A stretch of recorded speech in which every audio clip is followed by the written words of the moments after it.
खबर शामिल करते हैं कराची से। डिस्ट्रिक्ट वेस्ट मोमिनाबाद में सिरात मुस्तकीम की तरफ से आटे की तकसीम का इकदाम। सिरात मुस्तकीम और डाउ क्लास 85 ग्रुप ने ज़िले गरबी मोमिनाबाद में पसमानदा घरानों को सस्ता आटा फराहम किया। बढ़ती हुई महंगाई के जवाब में 10 किलो की बोरियां सिर्फ 10 रुपए में फ़रोख्त की। असिस्टेंट कमिश्नर इमरान उल हक ने तकसीम की तकरीब में शिरकत की। ज़ाती तौर पर कच्ची आबादियों और पहाड़ी इलाकों में ख़ानदानों को आटा तकसीम किया। तकसीम के मुनज़्ज़म अमल में मुस्तहिक़ घरानों को तरजीह दी गई। रज़ाकारों ने इंसाफ को यकीनी बनाने के लिए टोकन जारी किया।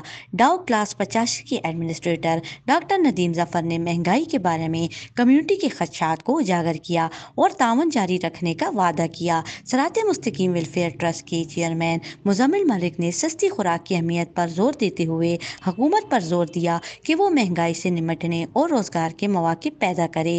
ट्रस्ट की मरकज़ी कमेटी ने 20 से ज़ायद महकमों में जारी इमदादी कोशिशों के लिए अपने अज़म का आदा किया। भूख और गुर्बत से निमटने के लिए मुग़ीर हज़रात से ताउन की अपील की। तकरीब का इख्तिताम ज़िला इंतज़ामिया और कानून नाफिज करने वाले इदारों के शुक्रिया के साथ हुआ, जिन्होंने तकसीम के इनेकाद में ताउन किया।